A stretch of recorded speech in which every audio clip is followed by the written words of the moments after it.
Nominate ചെയ്യപ്പെടുന്നു.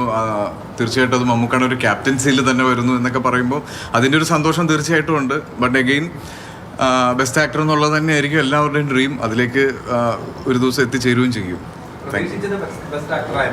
അതെ, ഉറപ്പായിട്ടും ലൈഫിൽ ഏറ്റവും നല്ലതല്ലേ നമ്മളെല്ലാവരും പ്രതീക്ഷിക്കുക. അപ്പോൾ ഞാനും പ്രതീക്ഷിച്ചത് അത് തന്നെയായിരുന്നു. പക്ഷേ കിട്ടുമോ ഇല്ലയോ എന്നൊന്നും അറിയില്ലായിരുന്നു. പ്രതീക്ഷ എപ്പോഴും അത് തന്നെയായിരുന്നു, ആഗ്രഹവും അത് തന്നെയായിരുന്നു. കഴിഞ്ഞ പോലെ ഒരു തൂഫാൻ പോലെ ഒരു നല്ലൊരു കമ്പാക്ക് നടത്തിയത്. അപ്പം അതിലൂടെ തന്നെ ഇപ്പൊ സ്റ്റേറ്റ് അവാർഡ് കിട്ടി. അപ്പം എത്രത്തോളം അതിനകത്തൊരു ഹാപ്പിനെസ് ഉണ്ട്?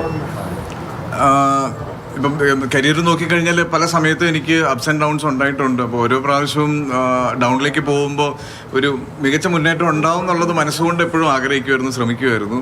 അപ്പം ഇങ്ങനൊരു അവാർഡ് അല്ലെങ്കിൽ ഒരു അംഗീകാരം കിട്ടുന്ന സമയത്ത് അതിന് ഞാൻ പറഞ്ഞില്ലേ ഒരു വലിയ ഫ്യൂല് കൂടെയാണ്. ശ്രമിച്ചാൽ കിട്ടും, അല്ലെങ്കിൽ പോകുന്ന ട്രാക്ക് കറക്റ്റാണ് എന്നൊക്കെ തോന്നുമ്പോൾ ഇങ്ങനെയുള്ള അംഗീകാരം കിട്ടുമ്പോഴാണ്